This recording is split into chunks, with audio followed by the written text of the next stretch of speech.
Howdy, this is Mackenzie Franklin from SideGame LLC here in Colorado Springs, Colorado. And today we're going to be doing our library update for the month of October 2022. These are all of the games that entered the library during the month of October, all of the expansions, the upgrades, additional accessories, as well as all the things that we've pre-ordered. If you have any questions about anything you see here, please let me know down in the comments of this video. And for links to anything that I talk about, please take a look in the description of the video. If you haven't subscribed to the channel already, please make sure that you do. It is the best way to help us grow. And for those of you already subscribed, thank you so much for the continuous support. Let's get started talking about all the games that entered the library in October. And first off, we'll start off with all of the new arrivals. And I said at the end of last month that we had a bunch of Marvel Champions and Arkham Horror stuff on the way, and they have arrived. Starting off with the Mutant Genesis box for Marvel Champions. This is an excellent expansion with lots of new scenarios, new villains, and a lot of new X-Men cards. This is going to be its own archetype, and it seems like they've got the ball running with two very interesting characters. One, Colossus, utilizing these great tough statuses, and Shadowcat, who is awesome with her form-changing abilities and does a lot of interesting things with protection aspects. So this is definitely an introduction to the set, and there are going to be more and more X-Men cards released. It feels a little bit like when the Spider-Man box was released, and you had some of the Web Warrior cards, but a little bit of a limited card pool at first, and things are going to really flesh out later. And in addition to the Mutant Genesis release, we also got the Cyclops pack as well as the Phoenix pack. Now, Cyclops is actually my favorite hero out of all of the new ones. He is a awesome character who focuses on these upgrades that you're going to be putting onto the other characters in the game. Very tactical gameplay, which I enjoy. It's one thing I like about Marvel Champions so much. You're going to be able to choose the specific upgrade for the situation. A lot of fun. And then you have the Phoenix here, who is also coming in with a slew of Justice X-Men cards. Overall, she is an interesting character, but not one that I'm pulling out as often as I'd like, unfortunately. She's got a huge thwart stat, which is crazy, great in a multiplayer setting, and then she also has this way that she flips into a full aggressive character. She'll go Dark Phoenix mode, essentially. And speaking of Dark Phoenix, her terrible nemesis minion here is the Dark Phoenix. And once it enters your game, it's pretty much never leaving, which I think is pretty fun and thematic. Another lost condition with Dark Phoenix, which I think is wild to me. So super fun here. Overall, though, I'm pretty impressed with the mutant stuff. I really like the new scenarios in the campaign, particularly the Sabretooth character. I think is very challenging in the solo capacity. It's a character that heals every time it attacks, which is wild. And then you also have some great thematic sentinels trying to capture the X-Men, and you'll be trying to also be able to recruit a lot of allies onto your team during this combat as well. So I really like this one because it encourages you to use your allies as opposed to just blocking with them, which gives you some more dynamic choices and actually utilization of your allies, which is so much fun. And then of course you've got the big bad Magneto at the end, but another standout here is the Brotherhood Strikes, where there's this blanket status condition that's going to be affecting all of the different characters in the game, which can hinder and help you. Another great scenario. So altogether, I would recommend this box. I think it's a really great standalone set, and I think it's one that you need to check out, particularly if you like Marvel Champions. And hey, if you have Marvel Champions, you probably already have this thing, so I'm not worried about it. Next up, we'll go to the Arkham Horror Scarlet Keys Investigator set that came in. So I was under the impression that we were going to get the Investigator set and the campaign box, but we just got the Investigators. So I haven't actually played with any of these, but I have done some deck building. One of the characters that I was most excited to make a deck with was Charlie Kane, and he is a neutral character who very much had the same effect or same style of play as Leo, who came out in the Forgotten Age. So Charlie Kane can have all of the allies from all the different character types, so you can put those all into one single deck, and then you actually use the characters that you're playing in front of you, those allies, to gain additional stat bonuses and buffs. What an awesome play style, making you not only consider the effects of the allies, but if you exhaust them, those symbols that they'll generate, because you do have a 1/1/1 stat line. So you're trying to manipulate this and try to get things going. His signature ally is insane, and the fact that you have 4 allies you can have from the very beginning of the game, and you can even spec into more charismas to get more allies, means you have a lot of options, a lot of flexibility with Charlie, whether you want to focus on having other things aside from allies, or just lay it all down and just go towards allies. This is a character that's just going to get better, and a great pick for a neutral investigator. And that was all of the Fantasy Flight stuff here. Let's move on into one of the large Kickstarter games that we were waiting for. This is Massive Darkness 2 Hellscape. It actually has a lot of DNA in similar with Cthulhu Death May Die, which I was very happy about. Cthulhu Death May Die being one of my favorite games, but this has you going around a dungeon. You are a specific character with a dashboard, something like Zombicide, and you're going to be going around around destroying these mobs of enemies. Every time you kill mobs, you gain XP, which is also going to cause the enemies to drop loot. And the more you level up, the more the enemies get difficult. It's got great ramp up and great progression, and I love the way that the enemies are constantly dropping all of this loot. You have all of these different types of miniatures. There's actually this big card holder that came with our copy of the game. We had the Kickstarter all in, I don't remember what it's called, but it came with this gigantic card holder organizer tray, and that holds all of the cards in it, so it's super useful because it's so easy to integrate all of the expansions into the core game, which I think is awesome.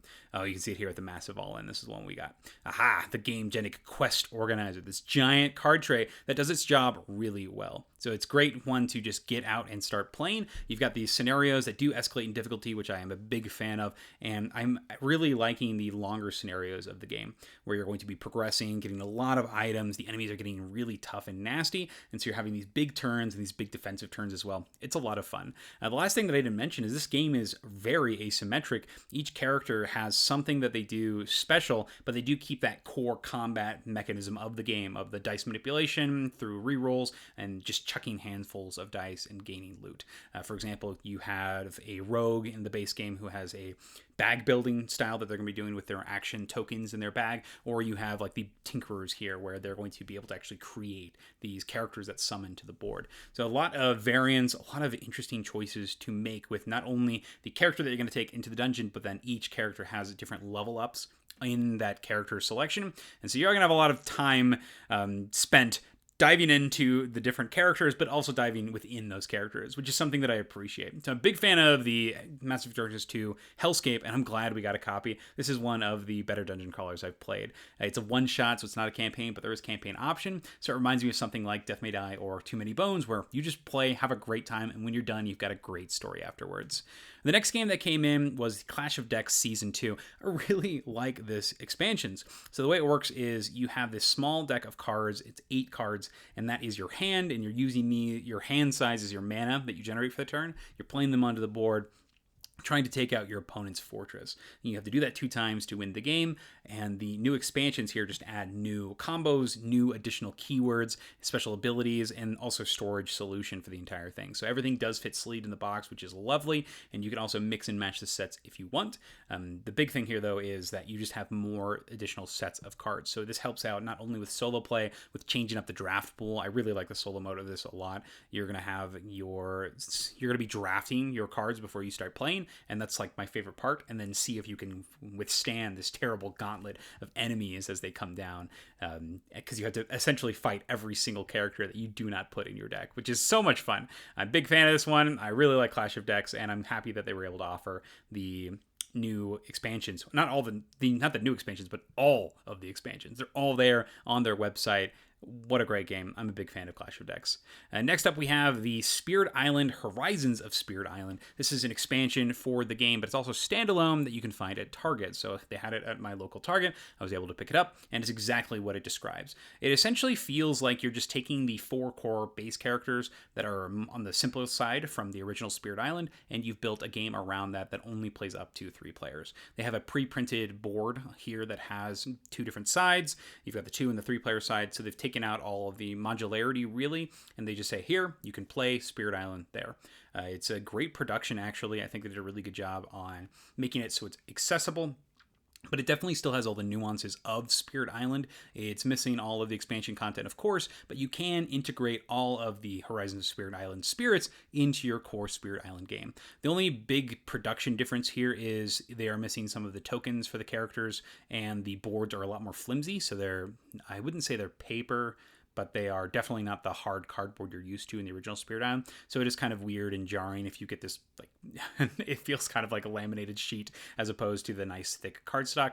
So maybe I'll try to find a way to upgrade that so that all of the spirits fall in line. But I really like the spirits. I think that they feel very much like those beginner spirits. I think the biggest comparison I'm going to draw to is the Earth Spirit from the base game, where they get that protection on all their sacred sites. They have similar abilities where it's going to be something that's easy to understand, but not necessarily weak or a pushover ability. It's going to be something that you do use a lot, and I think that'll be really helpful for new players. And if you're getting into Spirit Island and you're trying to start to learn how to manage a 2-handed spirit, I think this is going to be a great option for you, as it's going to be more on the easy side to manage those 2 spirits at a time. So I do like this one, Horizons of Spirit Island. And next up we have S.H.E.O.L, I believe. This is a huge Kickstarter project that finally delivered, and I'm quite impressed with it. It has you creating these light paths on the board as you are extending out of your citadel. You're going to use those light paths in order to excavate the land and fight back these terrible terrors. Your light force is also your hit points for the game, so you have to be careful with how you're managing it and how you're spending it on whether to take hits or to spend it to develop your own characters. And you've got all sorts of expansions that can be integrated right away, which I love. I love when they have options for you to use all of your content from the beginning. And then I've played a couple of missions now, and I'm pretty impressed with the way that the game is teaching you as well. Every time you play, you're going to introduce a new portion of the game, essentially. So it holds your hand with all of the new mechanisms, so you don't have to learn the entire rulebook from the beginning. I appreciate that, and I love the original tutorial mission, as they are going to guide you through the story, but also each core mechanism through their objective system. So I'm a big fan of S.H.E.O.L. I think this is one that I'll be doing an organizing video on soon. It's a pretty big pledge, came in this gigantic box. I think it was bigger than one of the IKEA shelves. And I think I really like the way that I organized this, though. It does use one of those BCW boxes, but I think it definitely works for actually getting the game set up and starting. So that's S.H.E.O.L. I like this one too. John Company, unfortunately, is the first one that I did not have a great experience with. I have not played this multiplayer yet. It's a hard sell to teach this one and get people invested in it, but I have learned it, I have played it, I have played the solo mode of this. This is a Cole Whirly game from Whirligig Games, where they are going to be simulating the East India Trading Company. This is a super strange game because it's not really like anything you've ever played before, and I really appreciate about that about the design. However, the solo mode of this game has the enemy AI playing almost 2/3 of the game, and based on a couple of early dice rolls, you could be playing maybe 1/10 of the game as opposed to the AI. It's pretty frustrating when you're playing a solo game and you don't really get to play. You're just doing management for this imaginary player and having these limited points of interaction. So I found that a little frustrating, and it's not something that I think I'll ever go back to solo mode. Yes, there's ways to mitigate this luck. You have ways to interact with the solo player, but I have no interest in playing 1/10 of a solo game that is long and at this scale. So unfortunately, not one that I'm going to go back to solo, but I am very excited to try this with more players to see if it is going to be a good fit for the library for the multiplayer aspect. This is a game where it's designed to be taught while you're playing, a rolling teach, which I love. I love getting people straight into the game, so I hope that that experience is going to deliver. So I'm excited to play more John Company 2nd Edition at that competitive player count, but not a solo game I recommend at all.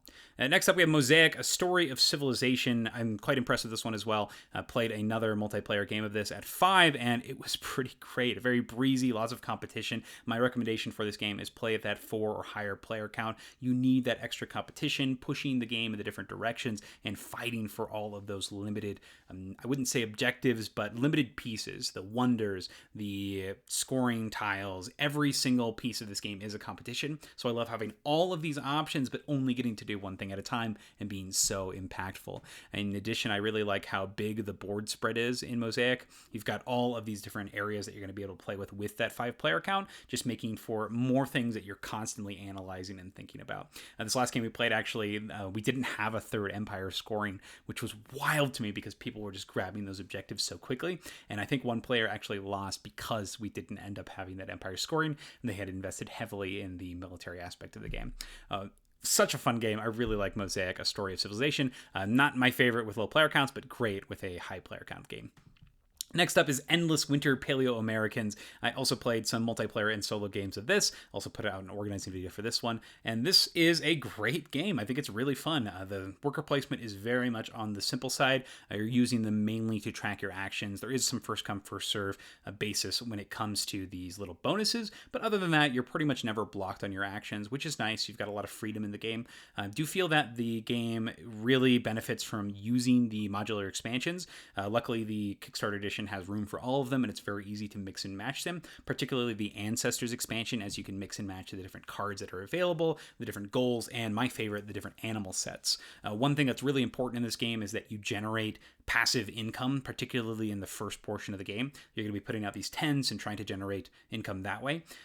But if you play with the new creature set, in addition to generating income with the tiles and your map and your tents, you're also going to be generating income from the creatures that you take. And the bigger sets of creatures you have, the more income you get from that specific creature type. It's a great concept, and it's my favorite way to play with the creatures. There's a lot of cool modules. I played with there's a cave painting expansion as well, where you can use almost a roll and write game that gives you another form of passive income. I think that's wonderful. So my recommendation is, if you're going to play this game, play it once base game to learn the rules, but then start putting in those different modular expansions. It's my favorite way to play for sure.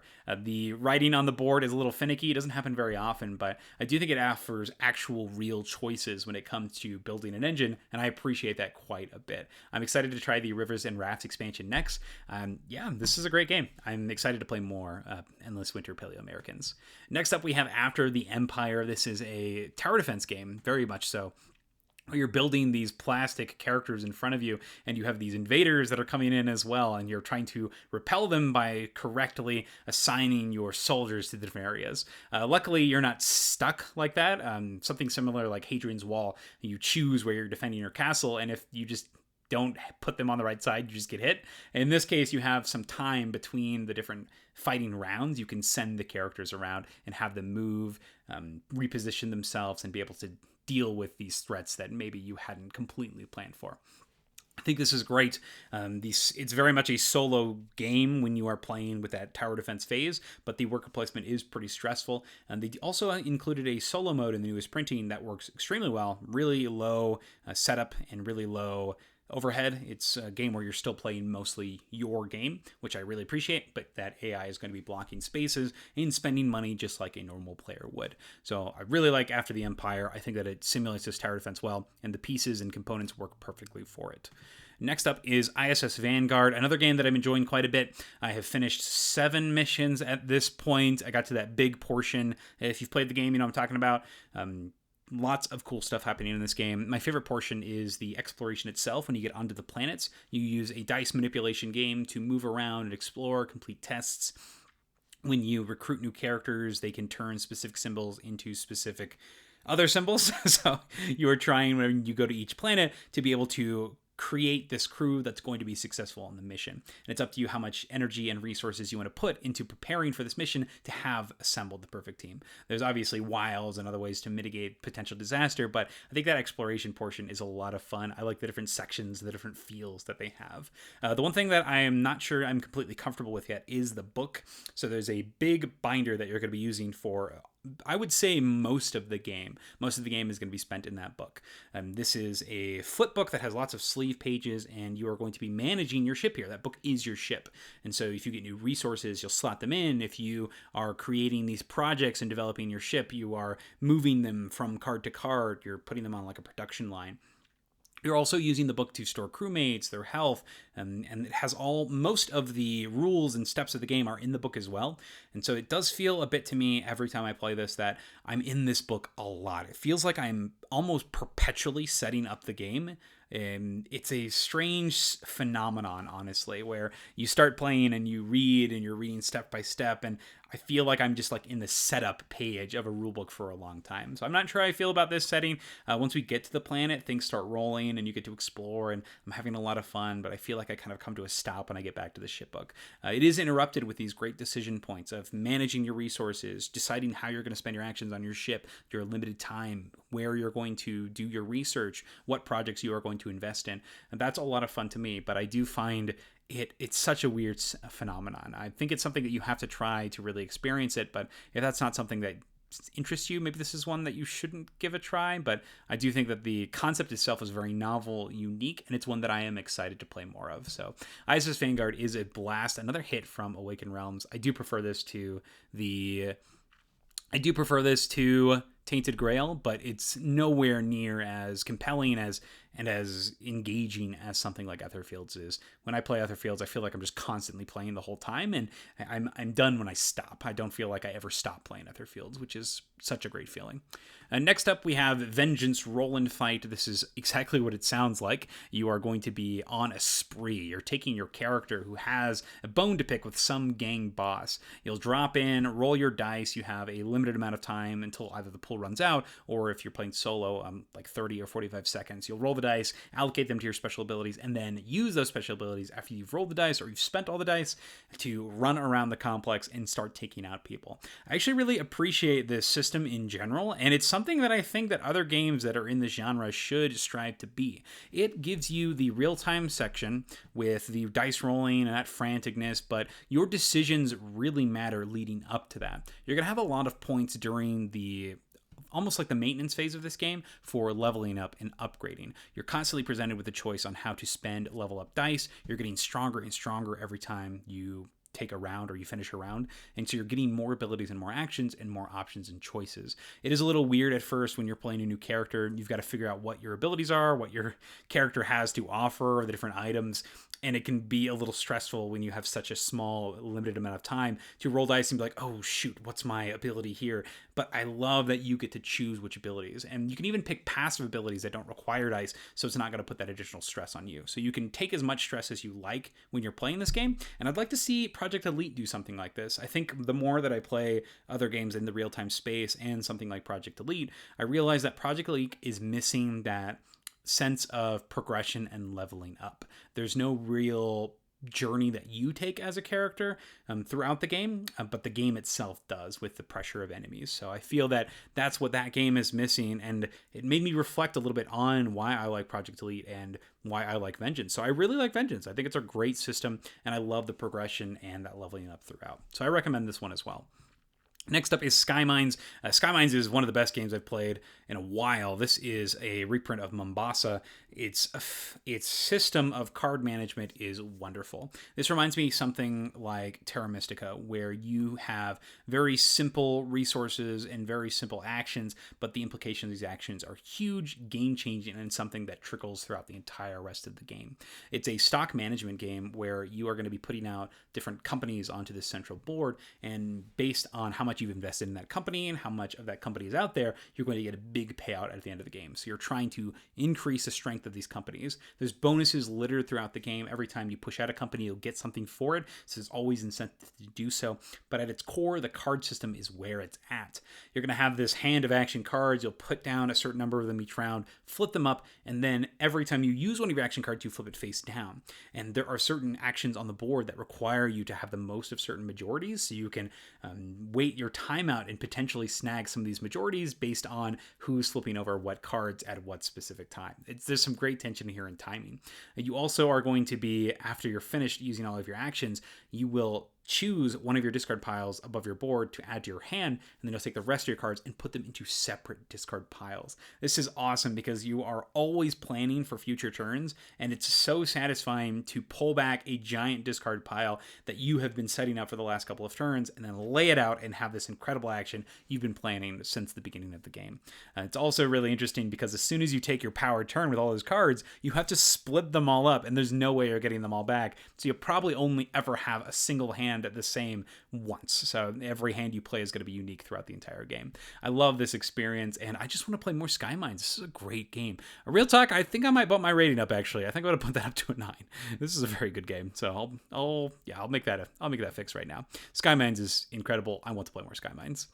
Next up, we have Skulls of Sedlec. This brings me to the next part of the video. This is actually a new arrival from Button Shy. I had Button Shy reach out to me asking me if they wanted me to cover Battlecrest, their recent skirmish game. I actually talked about that last library update, and I was not the biggest fan of that game. It felt way more like a puzzle to me than something that I would recommend in that genre. But they sent me a couple of other games and said, hey, give these a try. Maybe these will be something that are more interesting to you, and they'd love to get a review out. So I'll see if I'll put out a specific review. I think I'm going to choose the one that I enjoy the most and then give that review, and I think I'll let Button Shy know. But I wanted to be upfront with you that they did send me these next 3 games in response to that email. So these are honest opinions here. I would love to have a great relationship with this company, but I also want to be truthful with the games that I'm putting out here. So first off is Skulls of Sedlec, and I truthfully think this game is awesome. And it's very straightforward in the way it works. You're going to be collecting these skulls in front of you. You're creating a specific pattern in the 2 and 3 player game. So multiplayer game, you are competing for these resources that are out in these graveyard tokens, and then assembling your own face-up tableau in front of you. All of the different skulls score based on either adjacency or the levels that they're placing, and there are some cards cards that even score for things that are completely below them on the different levels, so the royals. There's a lot of interesting choices, and it's very tactical but also strategic based on the distribution of the skulls that exist in the deck. And the solo mode increases this difficulty by having you play on 2 separate arrangements, so you're having to split your skulls between the 2 different areas. I really like this solo game, as it's not only super portable, but it's also a lot of fun, and it gives you tactical choices throughout the entire experience, and it's also going to be something that you can plan for long term. However, it's not a game where you're going to be paralyzed sitting there looking at the entire board and having to make a decision that's going to not necessarily ruin your game, but it's going to be something that you can, if you go back enough and if you spend enough time, you're going to be able to analyze every single implication of that action and every single outcome that could occur from there. And sometimes when I play these puzzle style games, it can be really frustrating when you know there's a right answer, but it's either frustrating or it takes a really long time to puzzle it out. And I think Skulls of Sedlec does a great job by limiting your options that are out on the board and having you make commitments to the cards that are in front of you. I really like this game. I think that if from the Button Shy catalog, I think this is my favorite from the Button Shy catalog. Yeah, I really like Skulls of Sedlec. I'm going to seek out if they have expansions for it. I have not seen it, so I think I'll go purchase some, honestly. I'll get the rest of the Skulls of Sedlec if there's more than just the solo mode. But the solo mode is super fascinating. It introduces more restrictions to the game, as well as giving you a new pattern that you must follow. And so it's got that one side's the pattern, one side's the restriction thing that you see on the other Button Shy style of games, where they're using all aspects of the card to add to the variance. Lovely. I think the package is wonderful. It fits in an extra gum box. This is perfect. I'm going to be taking this with me on vacation soon, so I really like this one. Next up, we have Food Chain Island, and this one here is another solo game that has, unfortunately, that thing that I was talking about earlier, where you are going to be looking at a giant splay of cards, and you're also going to be taking one card at a time and saying, okay, this card is going to move, eat that card moves, eats that card. You're trying to eat every single card on the island. That's your goal in this game. And when you eat something, you move it one space orthogonally, and then you get the effect of the card that eats the thing underneath it. And so, for example, it's my turn. I move this 8 raccoon on top of this 5 rats, and then I get the effect of the raccoon because it's now eaten. It gets its special ability. And so a lot of the lower number cards have really powerful effects. They're moving around. They're killing things automatically for you, and your goal is to make it so there's only one card left on the island. And this is definitely one of those games, though, where you can sit there and think about it forever and find that perfect strategy. There's no randomness aside from the initial setup, and I think that's what this game is missing, honestly. I'm curious what the expansions might do for it. I think that this is a fun puzzle every once in a while. It's not something that I'm going to pull out all the time, and I do think that it also has a bit of a challenge when it comes to table space, where it is a wallet game, but the space that it takes up is pretty large because you have to splay out you have to split out all the cards in the game to make your starting 4x4 grid, and then you are moving around this imaginary grid that you've created. So I'm not sure how often that this one's going to get played. You do see all the cards from the first game, and they, aside from that prescribed order at the beginning, there are some different layouts and patterns, aside from the increasing the importance of the movement actions and making sure that you're able to connect the different cards together. I don't know if this one's going to see as much play as Skulls of Sedlec. It is still a good game. I do like this game. And that brings us to our last title here from Button Shy and our last new arrival into the library. This is Tussie Mussie.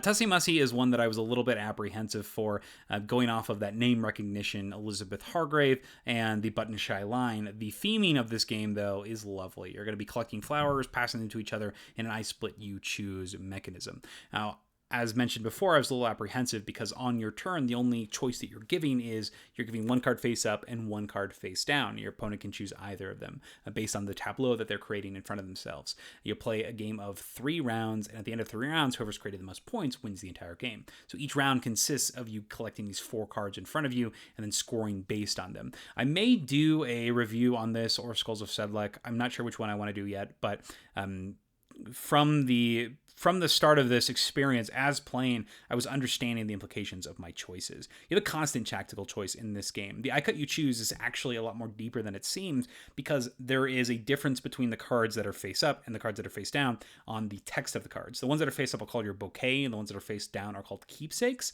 and they actually score in different areas at the end of the round. So you can change the value of a card based on whether or not you leave it face up or put it face down. And so not only are you hiding information, but you're also dictating where that card can go and where it scores. This means that it's going to be stronger or weaker for the different players based on the things that they've already collected. I love this concept because not only does it make it so that you're not always just picking the face-up card because you know what it is or you know it's going to be best for you, but you're also always wondering if the card that's face down is going to be strong in that keepsake area or how powerful that bouquet card is going to be for the person that's taking it. I think it makes it so that you have to consider the scoring criteria carefully, but also it makes it so there's actual tension and actual choice.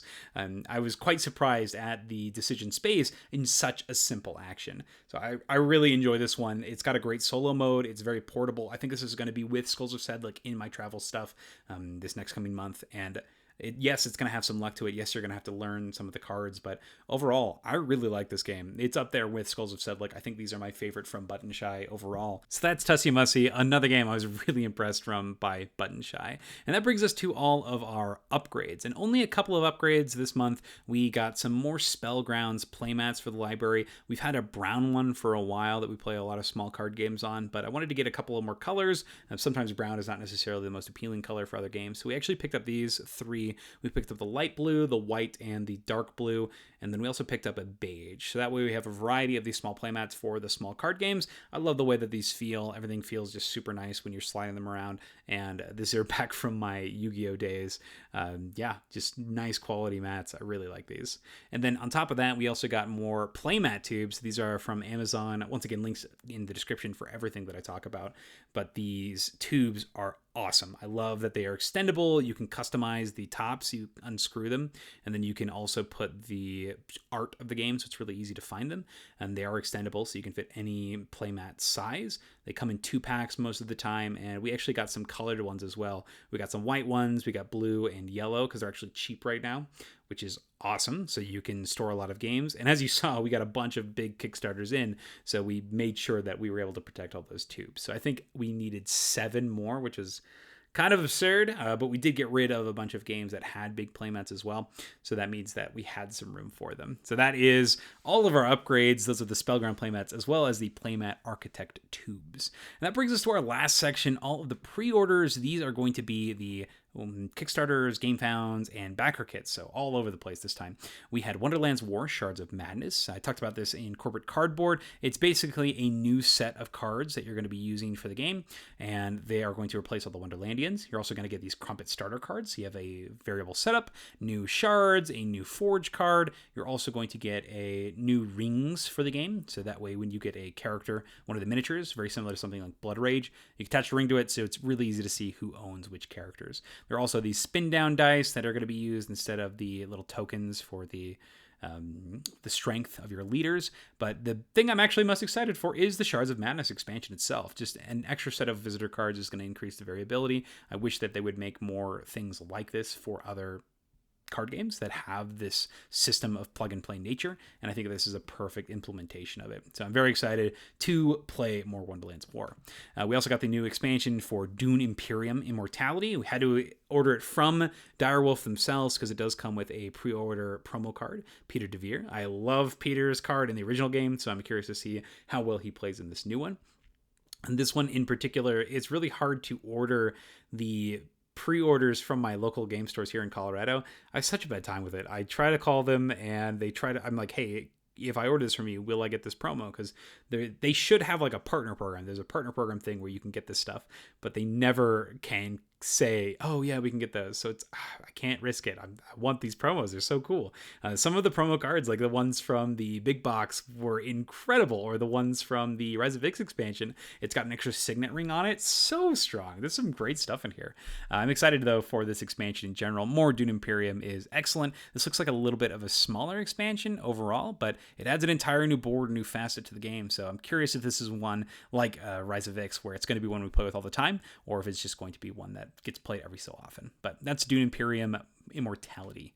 Next up is Oathsworn Into the Deepwood. We are going for some of the additional bonuses. In particular, we're going to be going for the new upgraded dice. We're going to be going for the second upgrade, pack here, second edition upgrade pack. It's going to fix some of the rules clarifications. Overall, though, I think that's all we're doing. There's also some additional bonuses with things like the bags, things like what are they? Bags, a dice tray.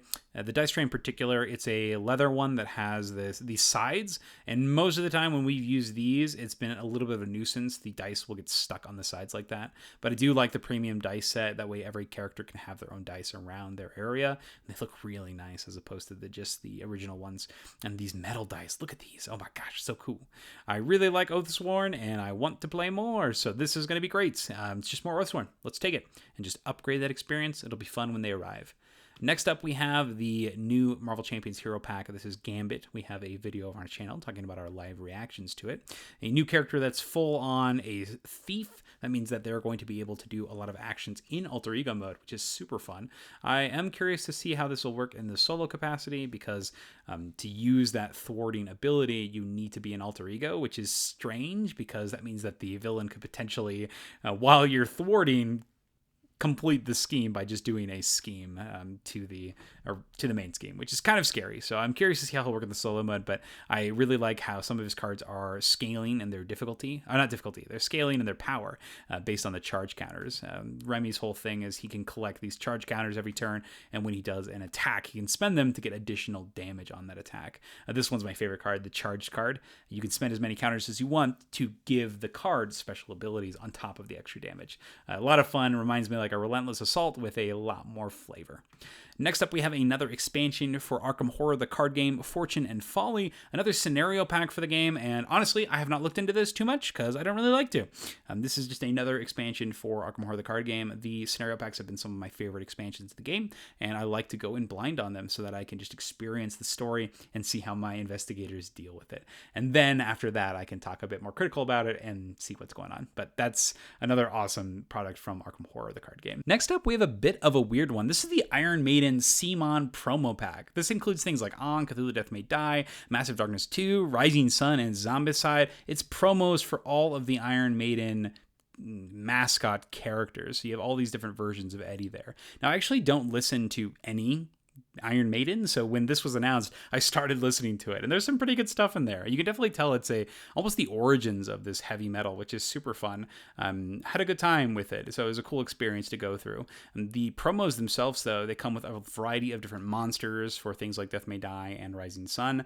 Ankh is going to have new characters for that as well, the new Guardian, potentially. You'll also have the different abominations that you can play as in Zombicide, and it looks like a blast. I'm excited to see what sort of implications this has in the game itself. If it's going to be something like the Kickstarter exclusives where you're going to be able to get a increased difficulty setting. It looks like this is actually part of the Pharaoh expansion in Ankh, which is super cool. I'm curious to see what it looks like in the form of balance in the competitive games or in just the scalable difficulty in the cooperative games. So big fan of the Ghostbusters promos so far, and I'm looking forward to the boys and now Iron Maiden promos for CMON. Next game here is Cthulhu Death May Die, Fear of the Unknown. Speaking of CMON, this is the sequel standalone expansion for Cthulhu Death May Die. I am ecstatic. We just played some more Cthulhu Death May Die yesterday, actually, and this is just more Elder Ones, more characters, and another unspeakable box I'm sure is on its way. But the biggest thing this adds is it's going to add these new monsters, plug and play enemies. It's going to give a increased difficulty setting, but allow you to use all of the miniatures. One of the stretch goals is actually being able to use the miniatures from the original game in the Wandering Monsters, essentially, and put them into every single scenario. And then to balance it out, you'll have these relics that will give you some ability and power to balance off that terrible tyrants that are going to be showing up. More characters. I'm curious if they're going to add more different classes of like the basic abilities. There's like the swiftness and brawling that you get in the original, but I'm curious if they'll add more to that. So overall, I'm excited for this in general. You have more scenarios, more episodes, crazy amounts of Kickstarter exclusives, more of these giant monsters, and you could even get all of the old stuff if you did miss the original Kickstarter. And it looks like it's already got that color scheme for Riley Rising, so you're not going to feel as bad if you don't paint yours. We still haven't painted ours, and I'm not sure if I'm going to still Not a big miniature painter myself, but if you know anybody that's looking for some charity work, always ready to have something painted here. Yep, we've got way too many games that have unpainted miniatures in our library. And next up is a new project from Chip Theory Games. This is 20 Strong, and this is exactly what I wanted from Chip Theory Games. A small solo game that's going to get you in and out and hopefully tell a great story throughout the way. So in 20 Strong, you have your Sentinels here, Solar Sentinels, that are going to give you a small, unique experience, a new world from Chip Theory game, using a set of dice and then resolving all of these mini encounters with that set of dice. And you could even take those dice and use them in new games with familiar settings. So they have one for Hoplomachus, they have one for Too Many Bones. I'm curious to see what they do with this. Originally, the only other game that I've played in the Too Many Bones franchise that was a unique new game was the one that was in the Nobulus expansion for Too Many Bones, and I didn't really like that game. So hopefully this one is a great experience. It seems like it's right up my alley, dice mitigation in a small adventure setting. I love it. This is something that I'm all for. And then the other portion is, I did like the retheming of the characters and the inclusion of the characters, though, in something like Game to Pick a Game with the promo characters from Cloudspire and Too Many Bones. So hopefully this is something similar in that vein, but the idea of being able to put the Too Many Bones characters or the Hoplomachus characters inside of this experience, let's do it. This could be something that we see in the Cloudspire universe as well, and it looks like they are ready for more of them. So plenty of ideas down the line. Let's collect them all. And I think we have 2 more games. Yep, 2 more games to go. So first up, we have Mosaic, Story of Civilization. As talked before, great game. This one just adds more stuff. So it does add a couple of modules, Wars and Disasters, as you saw here. You've got a more heavy emphasis on the military aspect. In the military aspect in the original game, it's mostly just putting presence out on the board. And so in this one, it may be a little bit more involved. You also have new wonders, naval units that you can put in the oceans, new leaders, military powers. So you're actually going to have your own special abilities as a character aside from just the leader. And then you also have more coins and this new aspect of disaster cards. So these are going to be ways that are going to trigger these terrible ways of basically hurting everybody. So I'm not sure how that one's going to work out, if that's going to be like, it may affect others negatively. I know there was some pushback on event cards like that in something like Cloudspire, where the rest of the game is very tactical and direct, but then this random event could ruin your day. So curious to see if this is one that gets played, but definitely willing to try all the modules in Wars and Disasters, and I'm excited. I like Mosaic a lot, and I'm going to continue playing it, particularly at those higher player counts. And the last game here is the expansion for Spirit Island, Nature Incarnate. This is the next expansion, just more spirits, more different types of tokens. I'm ready for it. Let's go. I really enjoy Spirit Island, and it looks like this one in particular has these characters that actually show up on the island, like the body parts of the character. You can see they have these tokens here. I'm not sure if I could pull them up, but there are specific tokens. Maybe it's here. Aha. There they are. So there are specific tokens that represent the being actually showing up on the island. Like, that is who they are. That is their swamp. That is the shell of the turtle or something like that. Each character is going to have something that represents them on the board. And I love this concept. The concept that they are a part of the island. And we've seen it in the abstract sense with the disc just showing the presence where you have influence over, and you're this abstract being that floats around this presence. But the fact that you are a portion of this island, what a great concept and a great direction for Spirit Island. Excellent cooperative game. Talked about it earlier with the beginner's version at Target. But yeah, let's play more Spirit Island. And that's it. Those are all of the board games that entered the library during the month of October, all of the upgrades, as well as all the things that we pre-ordered. Let me know if you pre-ordered any of these games, if anything entered your library, or if there's just anything you want to share about the games that we talked about here. Thank you so much for watching SideGame Strong.